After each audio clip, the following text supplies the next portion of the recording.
السلام علیکم ورحمۃ اللہ وبرکاتہ۔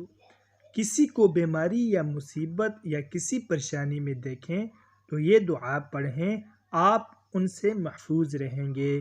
اس کی فضیلت یہ ہے کہ اس کے لیے پڑھ لینے سے وہ مصیبت یا پریشانی پڑھنے والے کو نہ پہنچے گی جس میں وہ مبتلا تھا، جسے دیکھ کر یہ دعا پڑھی ہو۔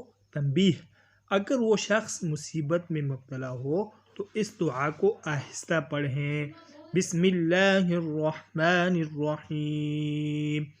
الحمد للہ الذی عافانی مما ابتلاک به وفضلنی على كثير ممن خلق تفضیلا۔